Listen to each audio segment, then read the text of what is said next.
Hi అండి, అందరికీ నమస్తే. వెల్కమ్ టు అమ్మ బిడ్డ ఛానల్. పుస్తకాలు చదవండి, విజ్ఞానాన్ని పొందండి. నాకు బాగా నచ్చింది ఈ స్లోగన్. నేను బుక్ ఫేర్ కు హైదరాబాద్ లో ఎన్టీఆర్ గార్డెన్ లో జరిగిన ఎన్టీఆర్ పార్క్ లో జరిగిన బుక్ ఫేర్ కు పోవడం జరిగింది. నేను నా ఫ్రెండ్, నా పక్కన కనిపిస్తుంది కదా, తను నా ఫ్రెండ్, 20 years నా ఫ్రెండ్.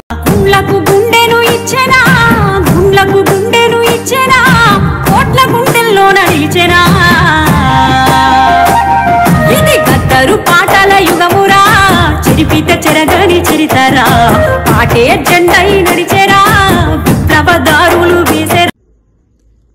బుక్ ఫేర్కి వెళ్ళిన తర్వాత ముందు వెళ్లేదాకానేమో బుక్కులు చూడాలన్న, కొనుక్కోవాలని ఆరటం. ముందు వెళ్లేటప్పుడే సాహిత్య రంగానికి సంబంధించిన బుక్కులు, నా దగ్గర లేని పాటల బుక్కులు, ఆరోగ్యానికి సంబంధించినవి, అగ్రికల్చర్ ఆర్గానిక్ సంబంధించిన, వ్యవసాయానికి సంబంధించినవి, పెస్టిసైడ్ వాడకుండా కూరగాయలు ఎట్లా పండించవచ్చు, వాటికి నూనెలు కలిపి లేకపోతే వేప నూనెలు కలిపి చేసేది ఉంది కదా, అది ఎప్పుడు ప్రకృతి వ్యవసాయం ఎప్పుడు చేయలేదు కదా. ఇంతకుముందు పెంట, గొర్రెల పెంట, బర్రె పెంట అవి పోసే చూసిన నేను చిన్నప్పటి నుంచి. దాని మీద వచ్చే చీడపీడకు ఏం ఆర్గానిక్ కొట్టాలనో మామూలుగా చూసింది కానీ ఎప్పుడు చూడలేదు. దానికోసమని ముందే ఒక ప్లాన్ వేసుకొని పోయినా. అందుకని ఈ బుక్ స్టాలు ప్రతి దగ్గర నేను కొన్ని ఏమంటారు గిట్రాయి పెట్టుకున్నా కదా, ఈ బుక్సే కావాలి నాకని. నేను అనుకున్నది ఇక్కడ నేను చూస్తున్నది, ఇప్పుడు మీరు చూస్తున్నారు కదా, ఇది అగ్రికల్చర్ సంబంధించిన స్టాల్. ఇది ఇక్కడ వ్యవసాయం సంబంధించినది, ఏమేమో రోగాలు వస్తే ఏమేమి న్యాచురల్ గా ఆర్గానిక్ గా మందులు పిచికారీ చేయొచ్చో దీంట్లో ఉన్నది. నాకు యూజ్ వచ్చేది ఉందా లేదని చూసుకుంటున్నా. ఇవన్నీ బుక్ స్టాల్స్. ప్రతి బుక్ దగ్గర పోతే ఒకరొకరిని చూస్తే నాకు నా పాత రోజులు గుర్తుకొచ్చినాయి. మళ్ళీ బుక్ ఫేర్కి ఎప్పుడు వెళ్ళలేదు, ఎందుకంటే ఇంతకుముందు ఉద్యమంలో పనిచేసినప్పుడు ప్రతిరోజు బుక్కులతోనే ప్రయాణం, బుక్స్ తోనే సావాసం ఉంటుండే. బాగలింగంపల్లి దగ్గర జరిగినా లేకపోతే ఇంకెక్కడ మీటింగ్ జరిగినా ఒక్కొక్కసారి నేనే కూర్చొని బుక్స్ అమ్మడము, క్యాసెట్స్ అమ్మడము, ఆ బుక్స్ మాక్సిమం ఉండడం, మన దగ్గర లేనివి మన వాళ్ళ సహచర ఉద్యమకారులు అమ్మిన వాళ్ళ దగ్గర నుంచి తీసుకోవడము ఉండేది. మాక్సిమం కొనడం అనేది చాలా తక్కువ ఉంటుండే. అన్నవాళ్ళు రిలీజ్ అయినప్పుడల్లా బుక్స్ మాకు పాటలు పాడే కళాకారులకు ఖచ్చితంగా ఇస్తుండే కదా. ఇది కూడా కూరగాయలకు సంబంధించింది, ఏ కూరగాయలు దేనికి ఉపయోగపడుతుంది అనే బుక్స్ సంబంధించినది. ఇక్కడనేమో హెల్త్, ఒక్కొక్క స్టాల్లో ఒక్కొక్క చూసిన కనబడ్డంతా వెతుక్కుంటూ పోతున్నా నేను. నాకు చాలా నచ్చింది. ఆయన మా అల్లుడు నాకు హెల్ప్ చేయమని అడుగుతున్నా, నా పాటల బుక్కులు మీరు దోలాడండి, నాకు ఒక్కదాన్ని దొరకట్లేవు అంటున్నా. ఈ అన్న నాకు బాగా హెల్ప్ చేసింది. ఒక 4 books ఇచ్చింది నాకు. ఊరటెంక్ అన్నది, జయరాజ్ అన్నది, అందశ్రీ అన్నది. ఇంకా కొన్ని బుక్స్ ఉన్నాయంట కానీ అవి దొరకట్లేవని చెప్తున్నాడు అన్న. నాకు బాగా హెల్ప్ చేసిండు. ఇంకా చాలా తీసుకోవాలని ఉండే నాకు. బుక్ దోలాడుకోవాలనే తపన ఒకటి ఉంది. ఒకవేళ అన్ని స్టాల్స్ నేను చూడలేనేమో, నాకు ఒక 2 hours 2.5 hours టైం దొరికింది. టైం అయిపోతుంది, మళ్ళీ నేను అన్ని స్టాల్ చూడనేమో, ఒకవేళ పాటల బుక్కులు మిస్ అవుతానేమో, మళ్ళీ వచ్చే టైం ఉందో లేదని ఒక టెన్షన్ ఉండే, దాంట్లో సరిగా చూడలేను. వీలైతే మళ్ళీ వెళ్ళాలని ఉంది, చూద్దాం అనుకుంటున్నా. తను నా ఫ్రెండ్ సునీత, ఇద్దరం చెరో బుక్ పట్టుకున్నాం. ఇప్పుడు ఇక్కడ నేను బిల్లు వేయించుకుంటున్నా. నాకు ఇక్కడ ఒక బుక్ కనిపించింది. ఇప్పుడు ఆ బుక్ ఇవ్వమంటున్నా కదా, రిచ్ డాడీ పూర్ డాడీ.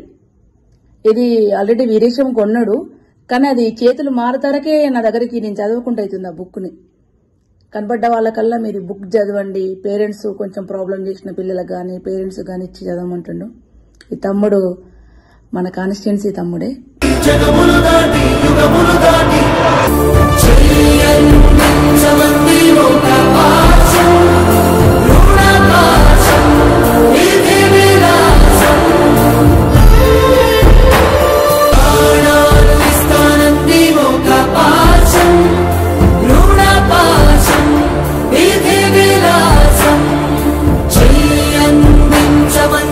చాలా మంది నాకు ఆ బుక్ స్టాల్కి వెళ్ళినప్పుడు చాలా వెల్తీ కనపడింది నాకు.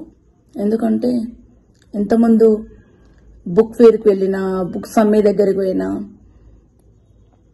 కామ్రేడ్ వరవరరావు అన్న, ప్రభాకర్ అన్న, వరవరరావు అన్న ఫ్యామిలీ, అమరులైన చాలా మంది మిత్రులు కలిసి బుక్స్ కొనుక్కోవడం కానీ, ఆ బుక్స్ షేర్ చేసుకోవడం కానీ, నా దగ్గర ఉన్నాయి ఇస్తాననడం కానీ, ఈ పాటల బుక్ వచ్చింది నేను పంపిస్తానని సహచరులందరూ చాలా మంది కనపడేవాళ్ళు. నాకు చాలా మంది కనపడలేదు. ఈమె తప్పిపోయింది, నా ఫ్రెండ్ సునీత యాక్చువల్లీ తప్పిపోయింది. ఇక్కడ బొమ్మలు వేస్తున్నారు, ఇట్లా మనుషులను చూసి వేస్తారు కదా, అది వేయించుకుందామంటే నేను దండం పెడతా 45 మినిట్స్ కూర్చోమన్నారు అక్కడ. ఆ 45 మినిట్స్ కూర్చుంటే టైం అయిపోతే సునీత మనం బుక్స్ కొనుక్కోలేమని వద్దన్నా నేను. కొంతమంది పిల్లలు నిలబడి బుక్ చదివి ఒక్కొక్క బుక్ వాళ్ళు ఏం బుక్స్ విన్నారో అది ఒక పేపర్ మీద నోట్ చేసుకొని వచ్చి ఆ బుక్కులు దోలాడి కొనుక్కుంటున్నారు. వాళ్ళని చూస్తే నాకు చాలా ముచ్చటేసింది. చాలా సమయం, ఒక 10 మినిట్స్ 15 మినిట్స్ నాకు వాళ్ళ కోసమే చూసిన నేను. ఒక బాబు ఒక తమ్ముడు ఒక డిస్కషన్ చేస్తుంటే విన్నా నేను. అమ్మాయిల కోసం ఒక బుక్ రాసిండ్రంట, అది అమ్మాయిల బుక్ అని పేరుండేనట. ఏముందో అమ్మాయిల కోసం రాసిందని తీసుకొని చదువుకున్నారట. కానీ రాసింది అమ్మాయిల కోసము, కానీ చదవాల్సింది అబ్బాయిల కోసం అంటుండ తమ్ముడు. ఏం బుక్ తమ్మి, అడుగుదాం ఎవరికన్నా అబ్బాయిలు చదివించవచ్చు, నా కొడుక్కైనా ఇవ్వచ్చు అని అడుగుదాం అనుకున్నా. కానీ కొంచెం మొకమటం. నేను ఏ బుక్ స్టాల్కి వెళ్ళినా లేకపోతే వాళ్ళు నాకడ ముందు వెనుకో మాక్సిమం కనబడుతున్నారు. ఇద్దరు తమ్ముడు వాళ్ళు చాలా డిస్కషన్ చేసుకుంటున్నారు. ఒక బుక్ కొని దాని గురించి డీప్ డిస్కషన్ చేసుకుని మళ్ళీ తర్వాత వెళ్లి కొంటున్నారు. నాకు బాగా నచ్చింది. వాళ్ళు చాలా పెద్ద ప్లాన్ తో వచ్చిండ్రు వాళ్ళు. ఈ బుక్స్ అన్ని మాక్సిమం నాకు ఒక్కొక్క స్టాల్లో ఒక్కొక్క డిఫరెంట్ బుక్స్ అయితే కనబడ్డాయి. కొన్ని బుక్స్ ఇంతకుముందు ఒక 15-16 ఏళ్ల కింద కనబడ్డ బుక్స్ చాలా తక్కువ కనిపిస్తున్నాయి. దాని తర్వాత వచ్చిన బుక్స్ ఎక్కువ కనిపిస్తున్నాయి. కాపీస్ కూడా తక్కువ ఉన్నాయి. నాకు ఈ స్టాల్ ని చూస్తే ఏమనిపించింది, ఎవరన్నా సజెషన్ చేసే వాళ్ళు ఉంటే కింద కామెంట్ చేయండి. నాకు ఒకటి అనిపించింది ఏంటంటే, వస్తున్న ఈ గ్లోబలైజేషన్ లో గానీ లేకపోతే ఏమంటారు కంప్యూటర్ యుగంలో పరిగెడుతున్నాం నాతో సహా అందరము. నాకు అనిపించింది ఏంటంటే, వ్యవసాయ రంగం పూర్తిగా పెస్టిసైడ్ మీద ఆధారపడి మందు లేకుండా, నేను 10 ఇయర్స్ నుంచి పూర్తిగా వ్యవసాయం మీద కాన్సన్ట్రేట్ చేస్తున్నాం కదా మేము, మీ అందరూ తెలుసు. మందు లేకుండా ఒక్క గింజ కూడా బయట తీసే పరిస్థితి లేకుండా అయింది. కాబట్టి సహజంగా మన తాత ముత్తాతలు ఎట్లా పంట పండించేవాళ్ళు, దాని మీద బుక్స్, కొన్ని రచనలు అవన్నీ ఉన్నవి. ఆ బుక్స్ కు ఒక స్టాల్ పెడితే బాగుండు అనిపించింది నాకు. అంటే అగ్రికల్చర్ సంబంధించింది, గార్డెన్ కూరగాయలకు సంబంధించింది, ఆర్గానిక్ కూరగాయలకు సంబంధించింది. ఎందుకు హెల్త్ మీద కాన్సన్ట్రేషన్ గానీ, ఆర్గానిక్ కూరగాయల మీద గానీ, లేకపోతే పెస్టిసైడ్ లేని బియ్యము, ఫుడ్ గురించి ఎందుకు అంటున్నంటే, మన దగ్గరకు వచ్చేవాళ్ళు, మన ఇంటికి వచ్చేవాళ్ళు గానీ, లేకపోతే మాకెందుకు మాది కాదు ఆ నినాదం, గని అవగాహన లేకున్నది కొంత సమాజం. రాజ్యాంగం ప్రతిఫలాలు పొందుతూ జనం, అది అంటే చావు బతుకుల మధ్య పోరాటంలో చూస్తున్నా కాబట్టి నాకు చాలా బాధేస్తుంది. కొంచెం వీక్ కూడా కదా నేను. ఆ కుటుంబం చిన్న రీజన్ కోల్పోవడం, చిన్నది వాళ్ళు తెలుసుకోలేకపోవడం, వాటి వల్ల ప్రాణాలు కోల్పోతే చాలా బాధేస్తుంది. కానీ బుక్ స్టాల్ నిర్వహించే నిర్వాహకులకు మాత్రం చాలా ఓపిక ఉందండి. ఈ చెల్లెవాళ్ళు కూడా ఉద్యమ సహచరులే. వీళ్ళు వచ్చి కనబడగానే అక్క అనుకుంటూ వచ్చింది. నాకు కూడా చాలా హ్యాపీగా ఉన్నా. ఫ్యామిలీతో వచ్చిరు మంచిగా. నాకు కూడా వీరేశంతో పిల్లలతో పోవాలని ఉండే కానీ ఇంకా అది ఈ జన్మకు సాధ్యపడ.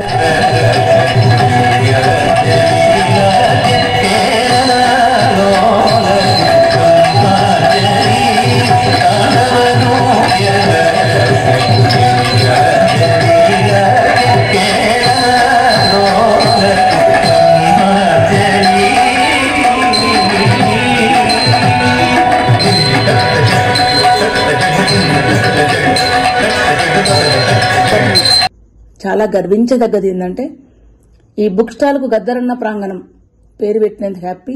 మా షాపింగ్ కూడా అయిపోయింది, బుక్ షాపింగ్. ఇక్కడ అన్ని తినుబండారాలు ఒక రకమైన మేము తినకూడనే ఉన్నాయి. ఇక్కడ మాత్రం నాకు ఒకటి నల్ల పసుపు దొరికింది. ఈ చెట్లు అమ్మే దగ్గర ఏమేమి ఉన్నాయని ఒకసారి మీకు చూపిద్దామని ఇవన్నీ చూపిస్తున్నాము. ఇది బయట బుక్ స్టాల్ బయట ఇదంతా. ఇక్కడ ఫుడ్ ఎవరికి నచ్చింది వాళ్ళు తినొచ్చు. 20వ తారీఖు వరకు ఈ బుక్ స్టాల్ నిర్వహణ ఎగ్జిబిషన్ జరుగుతుంది.